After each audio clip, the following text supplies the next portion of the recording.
নমস্কাৰ এই মুহূৰ্তত আহি পৰিছে সন্ধিয়াৰ কেইবাটাও বিগ ব্ৰেকিং নিউজ। আজি হৈছে 17 অক্টোবৰ। দেশৰ কোটি কোটি কৃষকৰ একাউণ্টত পুনঃ সোমাব 2000 কোটি টকা। আজি কৰি লওক চাৰিটা গুৰুত্বপূৰ্ণ কাম, অন্যথা বঞ্চিত হ'ব ধন লাভৰ পৰা। কেন্দ্ৰ চৰকাৰৰ ফালৰ পৰা SOP জাৰি কৰিছে। ৰাজ্যৰ আত্মহত্যাৰ 25জন মহিলাৰ বেংক একাউণ্টত প্ৰথম কিস্তিত 10000 কোটি টকা প্ৰদান কৰিব। যদি আপুনি 10000 টকা পোৱা নাই, আপোনাৰ বাবে ভাল খবৰ। লগতে লাখ লাখ অনাদায়ী হিতাধিকাৰীৰ একাউণ্টত দুটা কিস্তি একেলগতে প্ৰদান কৰিব 2500 কোটি টকা। মুখ্যমন্ত্ৰী হিমন্ত বিশ্ব শৰ্মাই বৃহৎ মন্তব্য কৰিছে। যদি আপুনি এতিয়ালৈকে চৰকাৰী ঘৰৰ বাবে জিঅ' টেকিং কৰে, অতি শীঘ্ৰে চৰকাৰী ঘৰৰ বাবে কৰক আপুনি জিঅ' টেকিং। চৰকাৰে নতুনকৈ জিঅ' টেকিঙৰ কাম কাজ আৰম্ভ কৰিছে। লগতে কেইবাটাও ৰাজনৈতিক খবৰৰ লগতে অৰাজনৈতিক খবৰ যুগুত কৰা হৈছে আজিৰ দিনটোত। অসম তথা ভাৰতৰ বিভিন্ন প্ৰান্তৰ পৰা যুগুত হৈছে কেইবাটাও ডাঙৰ খবৰ। এনেবোৰ খবৰ নিতৌ পাই থাকিবলৈ চেনেলটি ছাবস্ক্ৰাইব কৰি ভিডিঅ'ত এটা লাইক কৰিবলৈ নাপাহৰিব। আজিৰ আমাৰ প্ৰথম দশমে গুৰুত্বপূৰ্ণ খবৰ হৈছে অসমবাসীৰ বাবে এটা ডাঙৰ খবৰ। আজি কৰি লওক চাৰিটা গুৰুত্বপূৰ্ণ কাম। হিতাধিকাৰী আজিৰ ভিতৰতে কৰি লওক KYC আপডেট। যদি আপুনি এতিয়ালৈকে KYC আপডেট কৰা নাই, KYC আপডেট কৰক। KYC আপডেটৰ বাবে CSC চেণ্টাৰলৈ যাওক আপুনি আজিয়েই। ঘৰতে বহি কৰিব পাৰিব আপুনি KYC আপডেটৰ কাম। যদি আপুনি ঘৰতে বহি কৰিব নোৱাৰে, তেনে ক্ষেত্ৰত CSC চেণ্টাৰৰ জৰিয়তে কৰক আপুনি KYC। pmkisan.gov.in ৱেবছাইটত ঘৰতে বহি কৰিব পাৰিব KYC আপডেট। হিতাধিকাৰী খোলা ৰাখক বেংক একাউণ্টৰ DBT। যদি আপোনাৰ একাউণ্টৰ লগত এতিয়া আপোনালোকে DBT লিংক কৰে, অতি শীঘ্ৰে DBT লিংক কৰক। DBT লিংক যদি আপোনালোকে নকৰে, তেনে ক্ষেত্ৰত আপোনাৰ একাউণ্টত PM কিষাণৰ ধনৰাশি নাপাব। DBT অন কৰিবৰ বাবে যোগাযোগ কৰক সংশ্লিষ্ট বেংক বিষয়ৰ সৈতে।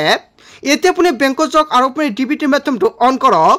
কৃষকৰ কৃষিভূমিৰ প্ৰমাণপত্ৰ পুনৰীক্ষণ কৰাটো বাধ্যতামূলক। যদি আপুনি এজন প্ৰকৃত কৃষক আৰু আপোনাৰ PM কিষাণৰ তালিকাত নামটো অন্তৰ্ভুক্ত হৈ আছে, তেনে ক্ষেত্ৰত আপোনাৰ কিন্তু মাটিৰ নথিপত্ৰখিনি লিংক কৰিব লাগিব, অন্যথা আপোনাৰ একাউণ্টত আপুনি টকা নাপাব। এই কাম কৰিবৰ বাবে আজি যাওক আপুনি চক্ৰ বিষয়ৰ কাৰ্যালয়লৈ। চক্ৰ বিষয়ৰ কাৰ্যালয়ৰ পৰা এই কাম আপুনি কৰিব পাৰিব। PM কিষাণৰ হিতাধিকাৰী বেংক একাউণ্টৰ সৈতে আজি লিংক কৰক আধাৰ কাৰ্ড। যদি আপুনি PM কিষাণৰ লগতে আপোনাৰ আধাৰ কাৰ্ডটো লিংক কৰা নাই, অতি শীঘ্ৰে লিংক কৰক, অন্যথা আপোনাৰ একাউণ্টত আপুনি PM কিষাণৰ 2000 কোটি টকা নাপাব। আপডেট হৈ থকা আধাৰ কাৰ্ডহে লিংক কৰিব পৰা হ'ব বেংক একাউণ্টৰ সৈতে, অন্যথা কিন্তু আপুনি কৰিব নোৱাৰিব। দেশৰ কোটি কোটি কৃষকৰ বাবে ভাল খবৰ আহি পৰিছে। PM কিষাণৰ 21 নম্বৰ কিস্তি টকা কেতিয়া প্ৰদান কৰা হ'ব আপোনাৰ বেংক একাউণ্টত। এতিয়ালৈকে কেন্দ্ৰ চৰকাৰৰ ফালৰ পৰা ডেটটো ফাইনেল কৰা নাই। যেতিয়া ডেটটো ফাইনেল কৰিব নিশ্চয় জানিব পাৰিব এইটো চেনেলৰ জৰিয়তে। লগতে অক্টোবৰ মাহৰ ভিতৰতে PM কিষাণৰ 21 নম্বৰ কিস্তি টকা সোমাব পাৰে আপোনাৰ একাউণ্টত। তাৰপিছত অসমবাসী ৰাজ্যিক জনসমৰ পৰৱৰ্তী খবৰ, গুৰুত্বপূৰ্ণ খবৰ, লগতে ডাঙৰ খবৰ। অৰুণোদয়ৰ ধন নোপোৱা মহিলাসকলৰ বাবে ডাঙৰ খবৰ আহি পৰিছে। এতিয়াও যদি ধন পোৱা নাই, এতিয়া আপুনি ফোন কৰক, লগে লগে লাভ কৰিব আপোনাৰ বেংক একাউণ্টত 1250 টকা। ধন নোপোৱা মহিলাসকলৰ বাবে চৰকাৰে মুকলি কৰিছে হেল্প ডেস্ক আৰু ফোন নম্বৰ। ফোন কৰি দিয়ক আপুনি অভিযোগ। ফোন নম্বৰটো হৈছে 1800202656। পুৱা 10 বজাৰ পৰা সন্ধিয়া 6 বজালৈকে ফোন কৰি দিব পাৰিব আপুনি অভিযোগ এই নম্বৰতে। যদি আপোনাৰ একাউণ্টত অৰুণোদয় আঁচনি 1250 টকা পোৱা নাই, তেনে ক্ষেত্ৰত লগে লগে আপোনাৰ একাউণ্টত জমা হ'ব 1250 টকা।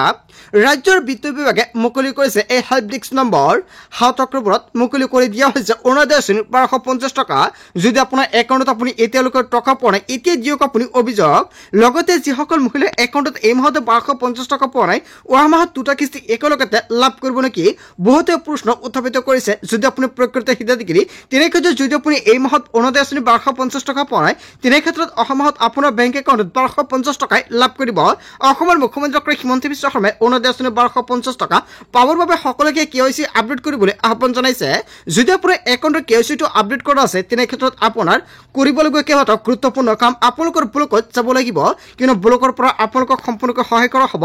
কিহৰ বাবে আপোনাৰ একাউণ্টত টকাটো আপুনি পোৱা নাই, আজি আপুনি ব্লকত গৈ যোগাযোগ কৰক, আপোনালোকৰ সকলোখিনি সমস্যা আপুনি সমাধান কৰক।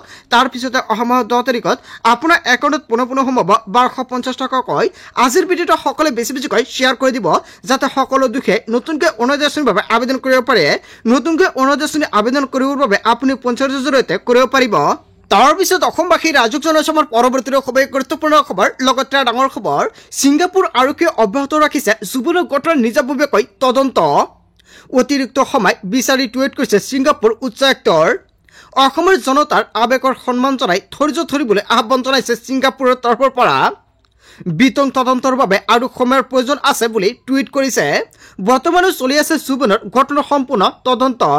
তদন্ত চলি থকাৰ বাবে কোনে মন্তব্য কৰিব পৰা নাই বুলি মন্তব্য কৰিছে ছিংগাপুৰ আৰক্ষীয়ে অব্যাহত ৰাখিছে জুবেনৰ ঘটনাৰ নিজাববীয়াকৈ তদন্ত তাৰ পিছত অসমবাসী ৰাজুক চলাইছে আমাৰ পৰৱৰ্তী খবৰ গুৰুত্বপূৰ্ণ খবৰ লগতে ডাঙৰ খবৰ ডিফুৰ কাৰাগাৰত ৰখা হ'ব অমৃতপ্ৰভা আৰু শেখৰক হয় বন্ধু বান্ধৱীসকল এটা বিগ ব্ৰেকিং নিউজ আহি পৰিছে CJM আদালতৰ পৰা ডিফুলৈকে লৈ যোৱা হৈছে অমৃতপ্ৰভা আৰু শেখৰজ্যোতি গোস্বামীক অমৃতপ্ৰভা আৰু শেখৰৰ পৰৱৰ্তী ঠিকনা ডিফুৰ কাৰাগাৰ 14 দিন ডিফুৰ কাৰাগাৰতে ৰখা হ'ব এই দুই অভিযুক্তক ডিফুৰ কাৰাগাৰত ৰখা হ'ব অমৃতপ্ৰভা আৰু শেখৰজ্যোতি গোস্বামীক তাৰ পিছত অসমবাসী ৰাজুক চলাইছে আমাৰ পৰৱৰ্তী খবৰ গুৰুত্বপূৰ্ণ খবৰ লগতে ডাঙৰ খবৰ জুবেন গাৰ্গৰ চাৰ্জশ্বিটত থাকিব ভয়ংকৰ তথ্য আশ্চৰ্যজনক কথা অসমৰ মুখ্যমন্ত্ৰী হিমন্ত বিশ্ব শৰ্মাই মন্তব্য কৰিছে আশ্চৰ্যকৰ তথ্য থাকিব জুবেন গাৰ্গৰ চাৰ্জশ্বিটত অসীমাই এই চাৰ্জশ্বিট গ্ৰহণ কৰিবলৈ সময় লাগিব বহু নতুন নতুন তথ্য থাকিব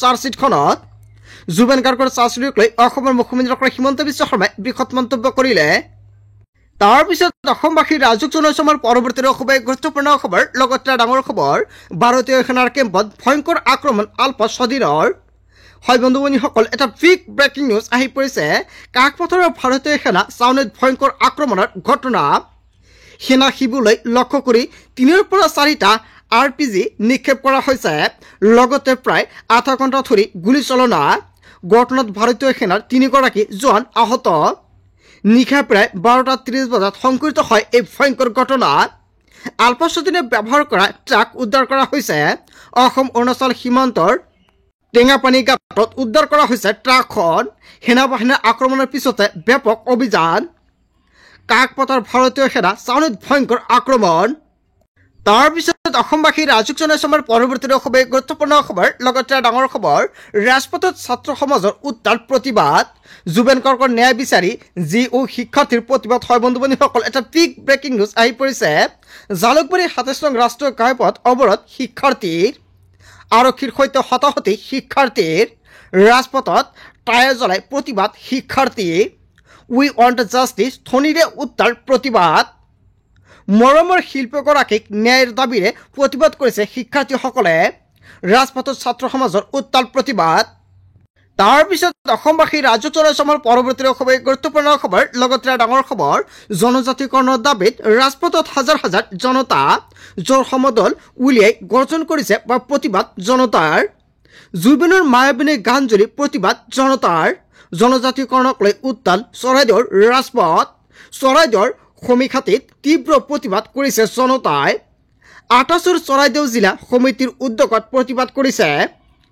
স্বতঃশাসন আৰু জুবেন গাৰ্গৰ ন্যায় প্ৰদানৰ দাবীত এই প্ৰতিবাদ সাব্যস্ত কৰিছে কেইবা সহস্ৰাধিক প্ৰতিবাদকাৰীৰ প্ৰতিবাদত উত্তাল হাপেখাতি জোৰ সমদল উলিয়াই গৰ্জন কৰিছে প্ৰতিবাদকাৰী জনতাই তাৰ পিছত অসমবাসী ৰাজুক জনাইছে আমাৰ পৰৱৰ্তী খবৰ গুৰুত্বপূৰ্ণ খবৰ লগতে ডাঙৰ খবৰ জুবেন গাৰ্গক লৈ বিজেপিৰ বৃহৎ পদক্ষেপ বিজেপি বিধায়ক থকা প্ৰতিটো সমষ্টিত একতাকৈ প্ৰতিমূৰ্তি নিৰ্মাণ কৰা হ'ব জুবেন গাৰ্গ ভূপেন হাজৰিকাৰ নামত নিৰ্মাণ কৰা হ'ব সংগীত বিদ্যালয় বিজেপিৰ উদ্যোগত হ'ব এইসমূহ কাম বিজেপিৰ প্ৰতিজন সদস্যই নিজৰ ঘৰত এজোপাকৈ নাহৰ গছ লগাব বিজেপিয়ে 23 তাৰিখৰ পৰা এটা পজিটিভ আন্দোলন কৰিব যাৰ গেডলাইনেই হৈছে ময়ো জুবেন আমিও জুবেন মন্তব্য কৰিছে অসমৰ মুখ্যমন্ত্ৰী ডক্টৰ হিমন্ত বিশ্ব শৰ্মাই তাৰ পিছত অসমবাসী ৰাজুক চলাইছে আমাৰ পৰৱৰ্তী খবৰ গুৰুত্বপূৰ্ণ খবৰ লগতে ডাঙৰ খবৰ 21 অক্টোবৰত অসম আৰক্ষী আৰু ছিংগাপুৰ আৰক্ষীৰ মাজত বৈঠক হ'ব আৰু তাৰ পিছতে সম্পূৰ্ণকৈ তথ্য ফাদিল কৰা হ'ব অসমৰ মুখ্যমন্ত্ৰী ডক্টৰ হিমন্ত বিশ্ব শৰ্মাই জুবেন গাৰ্গক লৈ কেইবাটাও বৃহৎ মন্তব্য কৰিছে বৈঠকৰ পাছতে সকলোৱে স্পষ্ট হৈ পৰিব 1-to-1 কথা পতাৰ পাছতে সকলো কথা গম পাম ছিংগাপুৰ আৰক্ষীৰ প্ৰাথমিক তদন্ত ৰিপৰ্টক লৈ ময়ো নকওঁ ছিংগাপুৰ আৰক্ষীয়ে অনুৰোধ জনাইছে কিছু সময় দিবৰ বাবে SITৰ প্ৰতিবেদন ৰাজহুৱা কৰা হ'ব হয় বন্ধু বান্ধৱীসকল কেইবাটাও গুৰুত্বপূৰ্ণ মন্তব্য কৰিছে অসমৰ মুখ্যমন্ত্ৰী ডক্টৰ হিমন্ত বিশ্ব শৰ্মাই SITৰ প্ৰতিবেদন ৰাজহুৱা কৰা হ'ব বুলি মন্তব্য কৰিছে অসমৰ ৰাইজে জানিব পাৰিব SITৰ ৰিপৰ্ট মন্তব্য কৰিছে অসমৰ মুখ্যমন্ত্ৰী ডক্টৰ হিমন্ত বিশ্ব শৰ্মাই তাৰ পিছত অসমবাসী ৰাজুক জনাইছে আমাৰ পৰৱৰ্তী খবৰ গুৰুত্বপূৰ্ণ খবৰ লগতে ডাঙৰ খবৰ অসমত উপস্থিত হ'ল ৰাহুল গান্ধী বজাৰ বিমানবন্দৰত ৰাহুল গান্ধী জুবেনৰ ক্ষেত্ৰলৈ যাব বিৰোধী দলপতি ৰাহুল গান্ধী। কেৱল এয়াই নহয়, গৰিমা গাৰ্গৰ লগত দেখা কৰিব অসমত উপস্থিত হৈছে ৰাহুল গান্ধী। বজাৰ বিৱৰণত ৰাহুল গান্ধী কি কাম কৰে নিশ্চয় সম্পূৰ্ণকৈ জানিব পাৰিব। তাৰ পিছত অসমবাসী ৰাজুক জনাইছো আমাৰ পৰৱৰ্তী খবৰ, গুৰুত্বপূৰ্ণ খবৰ, লগতে ডাঙৰ খবৰ। জুবেন গাৰ্গৰ ন্যায় বিচাৰি ৰাজপথত হ'ব আন্দোলন, সাজু থাকক বিজেপি চৰকাৰ, সংসাৰ শৃংখল চলিহাৰ। শ্যামকৰু মহন্ত সিদ্ধাৰ্থক কিয় এনকাউণ্টাৰ কৰা নাই এনেকুৱাকৈ মন্তব্য কৰিছে।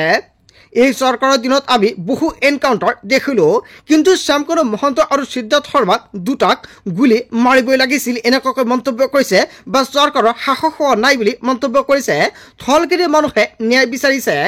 শ্যামকৰু আৰু সিদ্ধাৰ্থৰ ওপৰত বীৰত্ব দেখুৱাওক, নিৰস্ত্ৰ মানুহৰ ওপৰত বীৰত্ব দেখুৱাই লাভ নাই। হুইজ সিদ্ধাৰ্থ আৰু শ্যামকৰু মহন্ত বুলি মন্তব্য কৰিছে বিৰলা চিথেলাই। অসমৰ জাতীয় জীৱনলৈ কি অৰিহণা আছে দুয়োটাৰ? কিয় শ্যামকৰু মহন্তৰ ঘৰত বুলডোজাৰ চলোৱা নাই এতিয়ালৈকে? জুবেন গাৰ্গৰ ভালপোৱা মানুহবোৰ নিজে প্ৰতিবাদ কৰিছে। প্ৰথমতে পুলিচে লাঠিচালনা কৰিছে আৰু ৰাজনৈতিক দলসমূহে ৰাজনীতি কৰিছে। জুবেন গাৰ্গৰ ন্যায় বিচাৰি ৰাজপথত হ'ব ভয়ংকৰ আন্দোলন, বিৰলা চিথেলাই হুংকাৰ প্ৰদান কৰিছে। হয় বন্ধু-বান্ধৱীসকল, এটা বিগ ব্ৰেকিং নিউজ আহি পৰিছে। আজিৰ ভিডিঅ'টো সকলোৱে বেছিকৈ শ্বেয়াৰ কৰি দিব। গোটেই অসম তথা ভাৰতৰ বিভিন্ন প্ৰান্তৰ পৰা যুগুত হৈছে কেইবাটাও ডাঙৰ খবৰ। এনেবোৰ খবৰ নিতৌ পাই থাকিবলৈ চেনেলটি ছাবস্ক্ৰাইব কৰি ভিডিঅ'টো এটা লাইক কৰিবলৈ নাপাহৰিব।